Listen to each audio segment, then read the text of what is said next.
If you are a mom who by the time you're listening to this show today, you've probably said, sit down, please, 20,000 times, I want you to know that it's probably not your kid being bad. It's probably not you failing. But at the same time, it doesn't make you feel better about what your days tangibly look like. Okay, take a deep breath because almost nothing here is what you think it is. You're not failing. Your kid isn't broken. That's just what young brains do when you ask them to sit and absorb for 45 minutes straight. The thing quietly running your mornings into the ground that I want to uncover today and throw the lights on and go, aha, is that stack of expectations that we have on ourselves. All those things that no one's ever told you that you are allowed to put down starting today. Okay, so 2 things. First, we're going to loosen up 3 knots that just choke us, that are squeezing the life out of our homeschool days. And then we're going to get practical. We're going to give you the real moves to help you get school done with that wiggly, wonderful, beautifully made kiddo that you have in your home. Who, by the way, I'm so glad they aren't in school. Can you imagine that? And then near the end of today's show, we are going to ask that big question that a lot of you are carrying. Maybe you've asked it out loud in office hours in Thrive. Maybe it's just gnawing at you quietly. And that question is this normal, or is there something deeper that I should be concerned about with my kid? Now, of course, I don't know your kid. Maybe I do if you're in Thrive.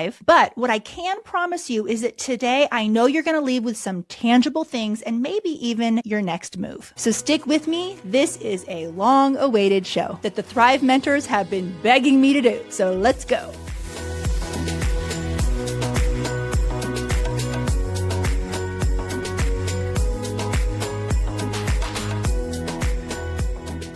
All right. Well, hello. You're still here. I am so glad. Welcome to the Christy-Faith Show. This is the podcast for homeschool moms who take their craft seriously. Is that you? That's me. I care about this job. And nothing lights me up more than all of us getting better at it together. I love it. This is a show where we get honest about education, motherhood, and this beautiful life that you're building. I'm Christy-Faith, homeschool mom of 4, 20 plus years in education, and author of Homeschool Rising. And big news, some more books are coming your way. Probably should make a bigger deal out of it. I'm one of those people that kind of minimizes good things that happen. But yeah, I'm going to be working with a dream publisher. And my next project is something that is my heart, soul, and guts. And I cannot wait to get it out there. I've been waking up early every morning just to give myself the time, the space, and the silence, ladies, if you know, you know, to write on a particular topic that you and I both need. So stay tuned. I'll probably be talking more about that as the months progress. If you love my show, and I'm so glad you do, if you do, and you want to go deeper with me and the mentors, don't forget that we have Thrive Homeschool Community. That is where we pull up our sleeves and get to the how-to. It is a place for moms who want to learn how to homeschool well and do right by their kids and build a homeschool that gives kids what they need now and prepares them for a beautiful, bright future. We love the work that we do in Thrive. It is my why, but doors are not always open. See, we have to batch our classes. It's the only way we found that we can do it well. If you're interested in Thrive, please get on the wait list. And I do promise you this, I do spoil my waitlisters. So please do get on the wait list. And the next time we open, you'll be able to get in. Okay. So before any tactic for today, and we will get to those, let's talk about this moving target that we have in front of us today. Because I already know something about you, because you're probably similar to me, that you're not doing this homeschool thing because it's the easy road. You could hand your kid a desk somewhere else, but you didn't. You're at this homeschool table because you love your kids and you want to be the one who gets to teach them. And that is exactly why the difficult mornings hit so hard. Because when you can't get through your homeschool day, and you're probably, some of you are in the space where I barely have anything planned and they still can't do it. It doesn't feel like a scheduling problem. It starts to feel personal. Let's take some weight off, okay? 3 expectations, and I think at least one of them might set you free. The first is focus. The people who train elementary teachers lean on a gentle rule of thumb, and I want you to know it. And I have fact-checked this up and down and sideways just to make sure, because, you know, I don't just trust assumptions or things that I know from being in an educational background. I always double check before I bring stuff to you. This did come out to be true. Your kid can really only focus for a few minutes per year of age on something a grown-up picked. So what that means is a 6-year-old who is fed and interested and having a good day day lands with an attention span about 15 minutes for lessons. That's not a flaw. That's a 6-year-old brain doing what 6-year-old brains do, which means that beautiful, lovely 45-minute lesson that the curriculum gave you was quietly asking both you and your kid to hold on about 3 times longer than they actually can. But we're all not wrong to hope. We try to buy the best curriculum out there. So often we're handed a number that no one even told you was unfair. So that's my job. That's unfair. Okay, here's a second one. What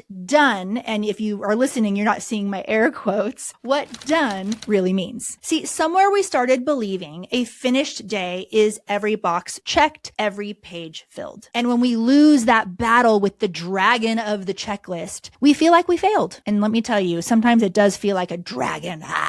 Or more like a mountain, just insurmountable, right? But a day where they read something good, turned an idea over, learned one thing that they didn't know at breakfast, that counts. It really does count. The checklist is meant to serve your family, never to sit in judgment of it. And a checklist certainly doesn't know your kid, your circumstances, your family, and your priorities. Can I hear an amen? Yes. Okay, third one, because this is the one that has every morning feeling like a fight, the wiggling. Don't you feel a lot of times that all the squirming feels like a wall between your kid and your kid's learning? And let's be honest for a minute. Sometimes as adults, kids squirming and being noisy, it's dysregulating for the adult. And sometimes it feels like they're doing it to us out of disrespect, but they're not. It's not disrespect at all. What if for a lot of kids, that little body in motion is part of how the learning gets in? Okay, so those are the first 3 expectations. You don't have to earn the right to loosen the chokehold that those have on us. Consider it given. Now, loosening those 3 things, it's easier for me to say, right, than for you to feel at 7 a.m. tomorrow morning when things feel like they're unraveling before the day even began. Old expectations don't just pack up and leave just because we told them to. So I made you something totally free. It's a gift for you today to help you actually put these expectations down once and for all to slay that beast. 20 questions to kickstart deschooling. And these are 20 honest questions that help you spot the school-shaped rules that you're still carrying. Some of them you might not even know that you're still carrying them, so you can let them go one at a time. It is completely free, and I will put that link in the show notes. And when you download that and sit down for a coffee quietly this week and you go through it, email me. I want to hear the epiphanies that you have. We read every single email. Okay, let's get to the practical of today's show. A few small shifts in how your day is shaped, nothing more. I'm going to start with the gentlest one. And it makes a lot of sense, but it's going to feel uneasy to you. So I'm going to talk about that after I mention it. Okay. And this is shorten and split. So if 15 minutes is what a 6-year-old actually can bring to the table, I didn't realize that was a pun, but it was, then a lesson built for 15 minutes by you will go better than the same lesson attached to 40. You can do the same exact content, split that lesson into 2 different days, 2 short awake sessions instead of 1 long one, where, let's be honest, you've both probably checked out around the 20-minute mark, and see how it goes. Do the 15 and let it run. Come back to the rest later. Now, I know what you're thinking, exactly what you're thinking. But Christy, that's going to double the time that it takes to get through the lessons and get through the curriculum, and we won't get through all of it before the end of the school year. To which I respond, I know. But what I think that a lot of us don't realize, because we view education as content, is that kids aren't a bucket to be filled. And when they start to not be able to pay attention, they're not learning anything anyway. So why don't we optimize the time that they have to attend and then stop? It's more developmentally appropriate. It's not going to burn them out. It's not going to kill their love for learning. These are all the things that we want to preserve. This is part of deschooling, because the reality is when you rush through that curriculum just to finish it by the end of the year, you're rushing your kid through. They're not going to remember probably half of it anyway. It's better to go slower at their pace so that they can learn properly, keep and retain what they have learned. And if you weren't ready to hear this, which I totally get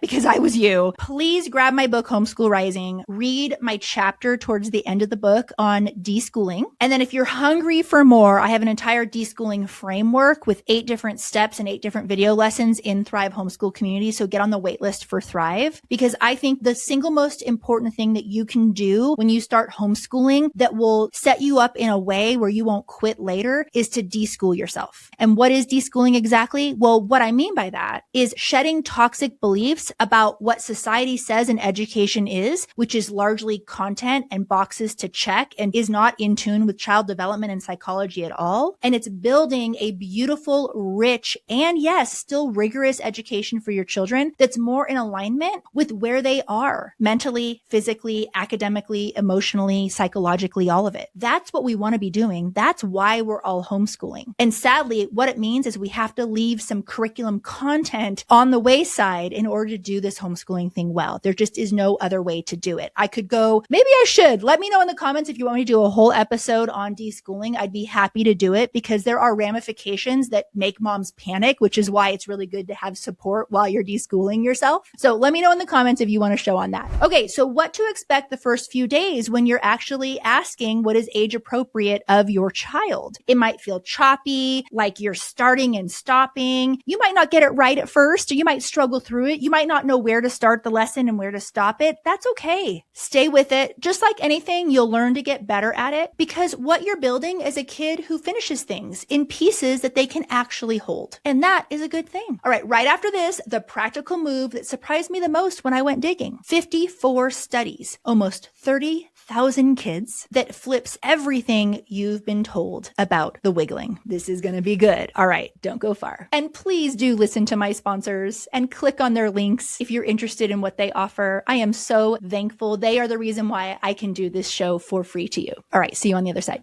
Homeschooling 4 kids means I'm juggling roughly 24 different subjects at any given time. And a few years back, during a particularly busy season, I hit a wall. I needed some serious help with the heavy lifting of teaching everything myself and managing schedules for 4 kids. That's when I found BJU Press Homeschool, and we've loved their courses so much that we keep going back. Some families use them for everything and love it. I use them for certain subjects. Either way, total mental load relief. Here's what my mornings look like now. Let us take science, for example. My 3 girls do that one together. They fire up the lesson taught by a real teacher, well-produced, actual teaching, not just click through busy work. And I sit there with my coffee, watch them, or make breakfast, and we discuss the big ideas. Every BJU Press Homeschool course prioritizes critical thinking, a biblical worldview, and hands-on learning. I just guide the conversation and pick which activity or pages or projects we want to do, and everything's already planned out. They have an online platform included for you called the Homeschool Hub, and it keeps everyone on track, both me and my kids, without micromanaging or nagging. And when I have questions, I call my Homeworks consultant. These people don't just help you get set up, they're available for you whenever you need them. It's like having a homeschool expert on speed dial. Go to bjupresshomeschool.com or click the link in the show notes to find out more.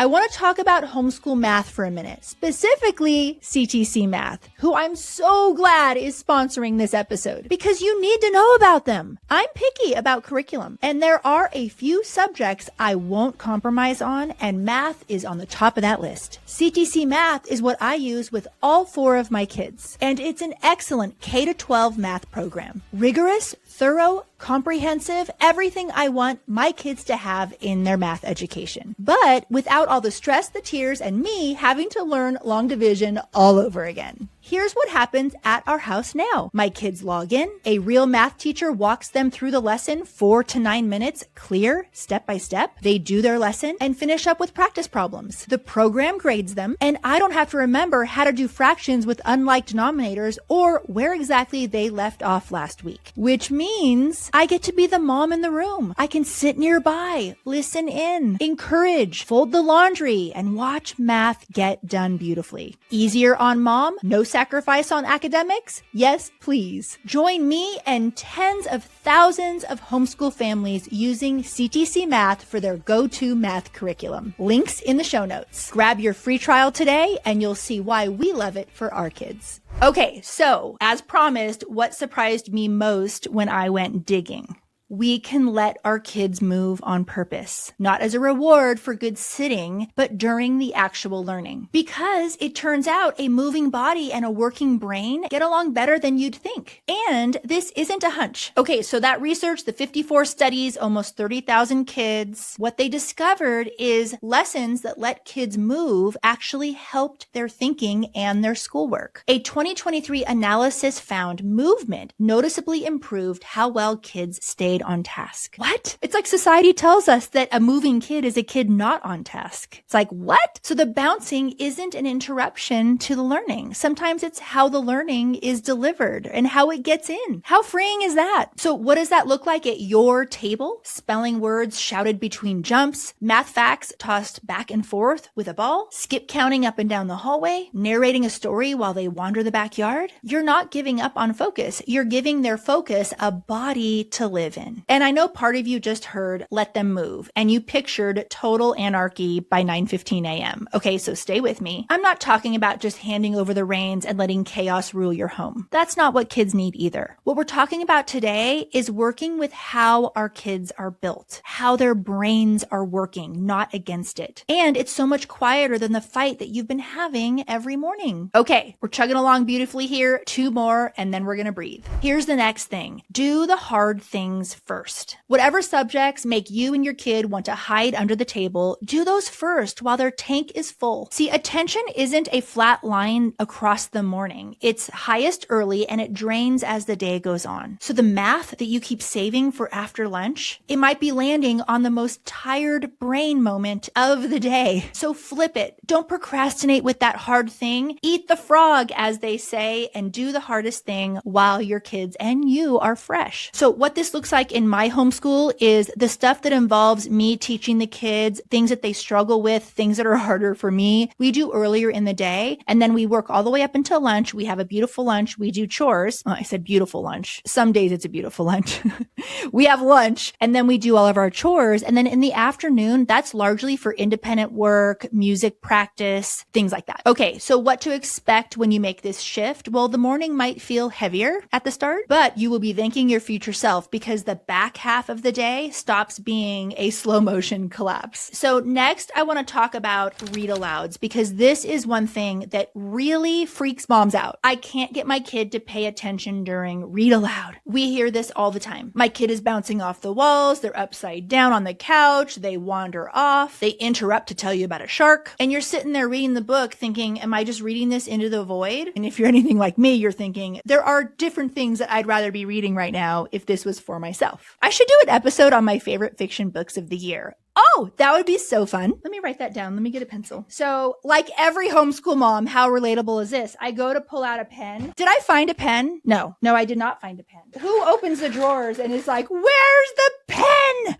Back to the kid interrupting you to tell you about the shark. Okay, so you close the book. You're wondering why you even bother. And it's really disheartening and demotivating for you. I get it. But I want to take the worry off of you for a moment here, okay? A quiet, still body was never the point of reading out loud. And I know, you have those kids at church and you see they're all quiet. Their hands are in their lap and they're homeschooled and you think, oh my goodness, my kid will never be like that. Well, join the club of real life. Not every kid is like that. Most kids aren't like that. And the people who study this, like the smart people who do neuroimaging work out of Cincinnati Children's, keep landing on the same thing. The magic isn't the sitting. It's in the interaction, the back and forth, the wait, what happened? And the why did they do that? That kind of reading lights up a child's brain the most. It's the kind where they get to talk back. So the kid interrupting your story to tell you about a shark, that might be the read aloud working, not failing. So let your kids build with blocks while you read. Let them draw the scene. Stop and ask what they think will happen next. You're not lowering the bar. I honestly think we're aiming at the right one. We're meeting our kid right where they are and we're engaging them with the literature. Now, one honest caveat, because I won't sell you something soft. For the little ones, a real book and your real voice still beat handing them an audiobook and a screen. What they're finding is that it's the magic of you and them that does the real work. So once again, we circle back to what I shout from the rooftops. A successful homeschool is you. What your child craves is you. And the healthier of a connection and trust that you have with your kid, the better your homeschool will be. And part of that is understanding where they are developmentally and what they can handle. And that's okay. If right now you can only read out loud to your kid for 5 minutes and they're done, that's okay. Tomorrow, maybe you can try 6 minutes, keep it at 6 minutes for a month, 2 months. That's okay, but don't give up. Okay, before we keep going, we still have some really good stuff left for today.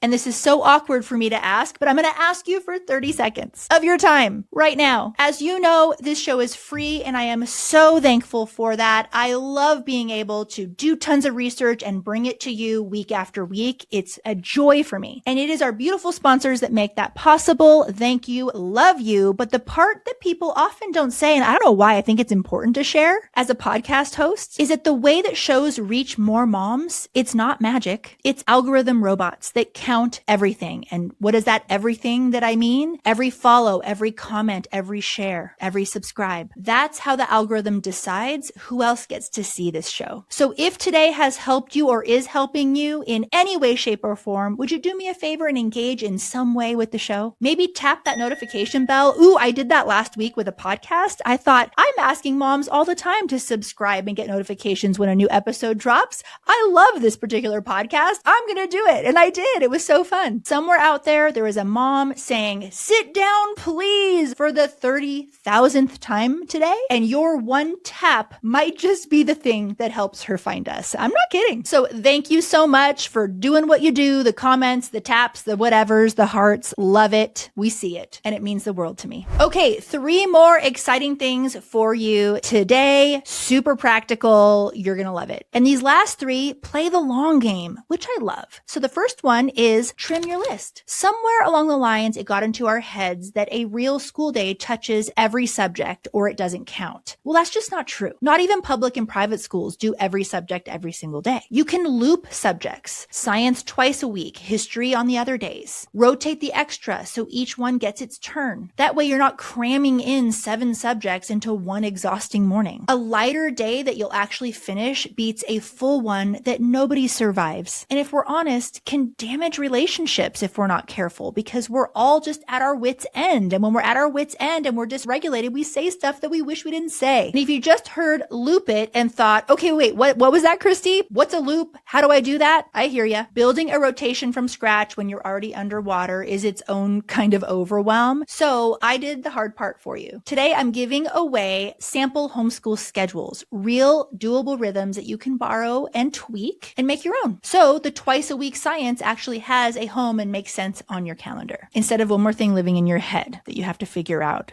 The mental load sometimes, right? So that resource is completely free and the link is in the show notes. Steal the one that fits your family and get on with your day. Number 2, build stamina slowly. See, focus isn't something your kid either has or doesn't. And the hopeful part, the part that's backed up well, is that children are born with the potential to focus, not the finished skill. It is a skill and it can be built just like any muscle. And yes, I do understand that there is ADHD and an ADHD brain, and this skill is harder for some kids than it is for others. Absolutely. But what we do know because of neuroplasticity in the brain, that we can grow skills and we can grow cognitive skills. One long study followed kids for years and found that a child's ability to focus and persist at age 4 predicted whether they finished college by 25. That mattered more than early reading or math. Crazy, right? Let that encourage you, not pressure you though. That very thing that you're working on now at the kitchen table is one of the most valuable things you'll ever teach your kid. And you can work on it. And you do it by starting right where they are, 1 minute at a time. And last, check the inputs. Before you decide anything's wrong with my kid, walk through an important checklist first. Are they sleeping enough? Do they have healthy eating habits? Are screens an issue? Do they have enough downtime and boredom time so that that focus muscle gets its reps? Let me remind you that a kid who never gets bored never has to practice finding something to do. Boredom isn't neglect, it's training. I don't need to spend more time on that. You probably already know to look at those things like sleep and nutrition and hydration and things like that. But it's very hard for even adults to stay regulated and to focus on things when they're hungry or tired. Why do you think I write my books early in the morning? I eat the frog. I want my brain the sharpest when I'm doing my writing. And I certainly can't do it if I'm hungry. Okay, Christy, those are great tips.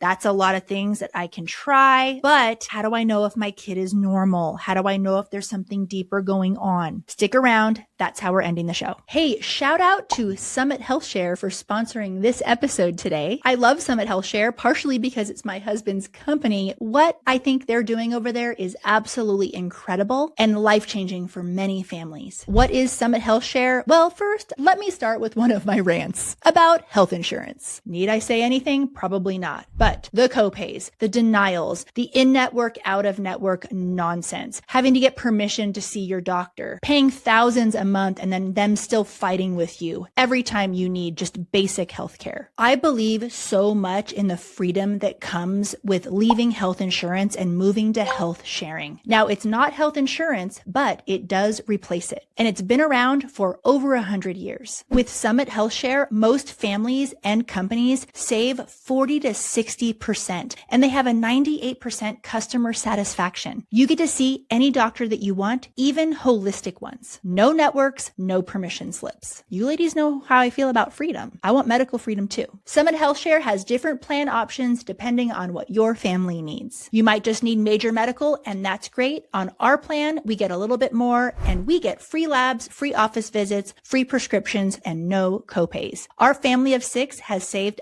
$1,000 a month. And if it sounds too good to be true, it's not. It's actually how healthcare should work. We've just been accustomed to overpaying for our healthcare. And a lot of us don't need to do that. So if you are on traditional health insurance at all, here's what I want you to do. I want you to go to summithealthshare.com. When you get to the homepage, you'll see the savings calculator. Go ahead and click that. It takes only 2 minutes. And when you see those numbers, what you should be paying for the healthcare you need, you are going to be grabbing the phone so fast because healthcare is a serious thing and you're going to have really personalized questions and they are used to answering all of them. Tell them all of your concerns, all of your questions, and they will tell you full stop if this is going to be a fit for you or your family. And tell them that you listen to the show because I want you to have the VIP treatment. Go to summithealthshare.com today and the link is in the show notes. This podcast is also brought to you by the Christy-Faith list. Now hold up because I want you to know what this is. I'm really proud of what the Christy-Faith list has become. It started really scrappy, just compiling recommendations because I was fed up with guessing which businesses and providers and doctors weren't going to give me a hard time when I walked through those doors. And I had tons of friends and family members with nightmare situations where they felt like they were walking into an ambush situation just when they were trying to get help for their families. And I was sick and tired of the discrimination that homeschool families were getting. But since then, it has grown into a massive directory of colleges, businesses, doctors' offices, reading specialists, occupational therapists, homeschool graduates that are in business themselves now. You name it, all in one place. Because why wouldn't we want to do business with the people who share our values and actually want to work with homeschool families and not give us a hard time? It is completely free for homeschool families to search. And if you are a business owner or part of an organization that loves homeschool families and wants to reach more homeschool families and grow your business in that way, please sign yourself up. We want to know who you are. It's the place where homeschool families support the people who support us.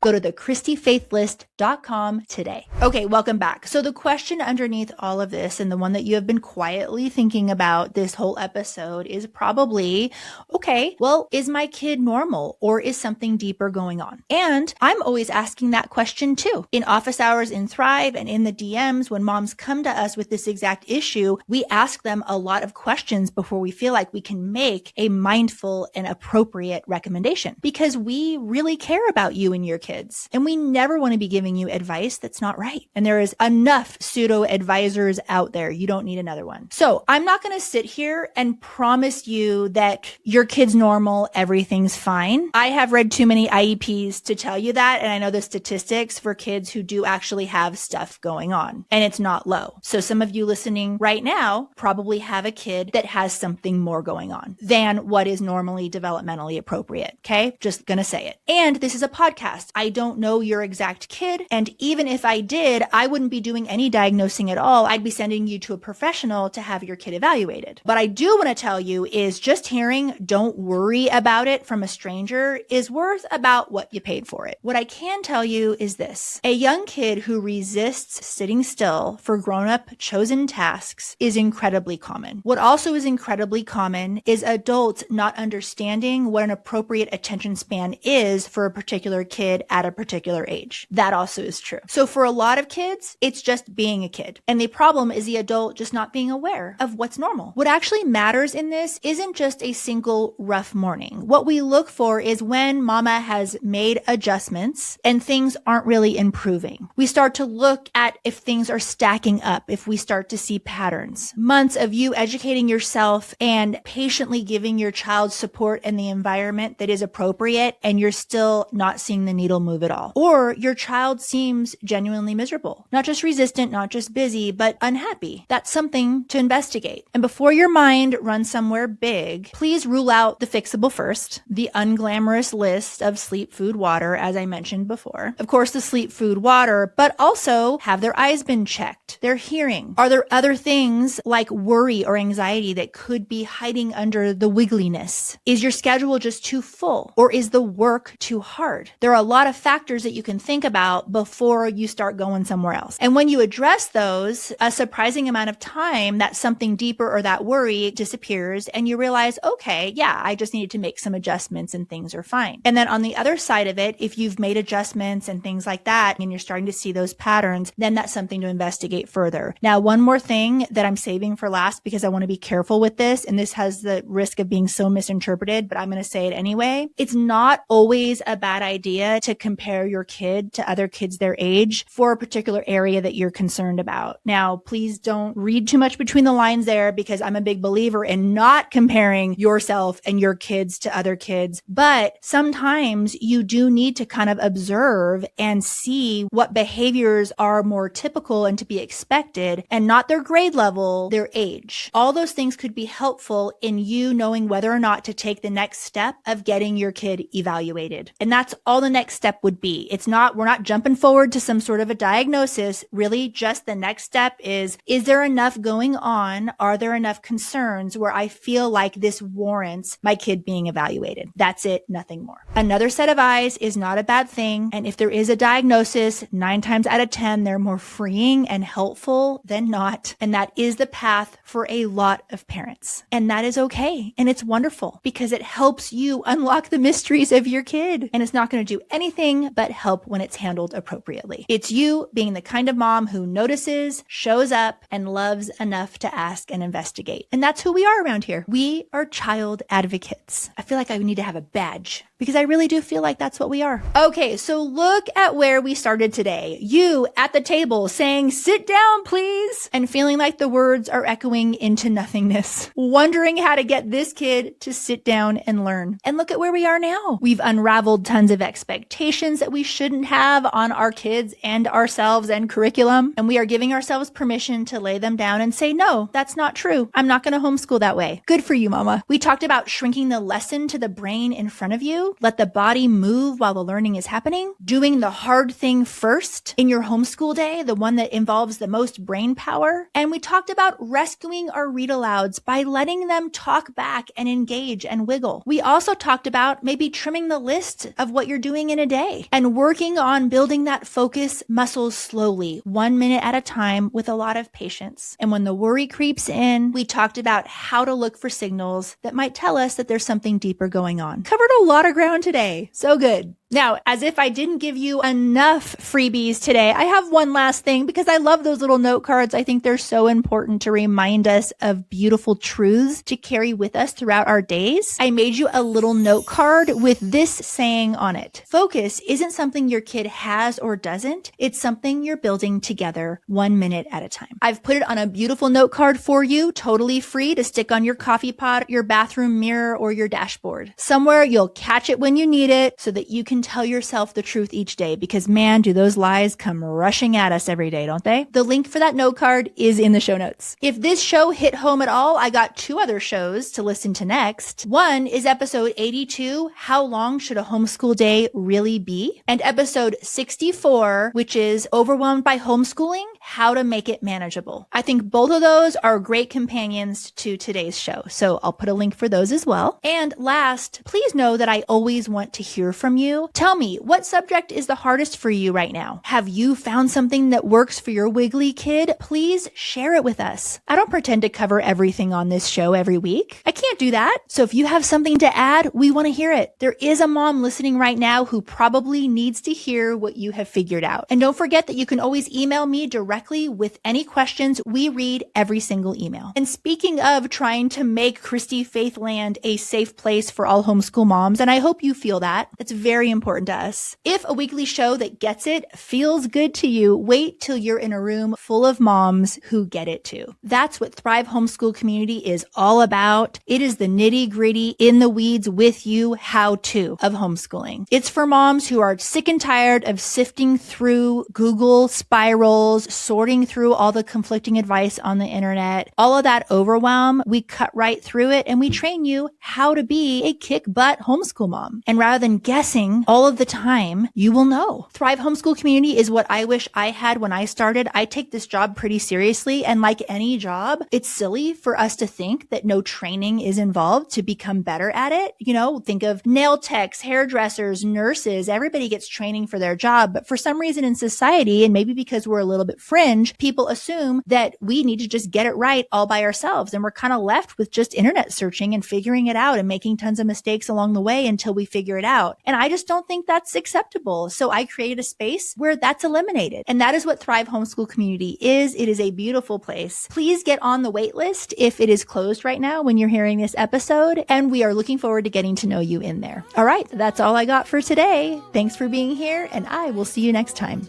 You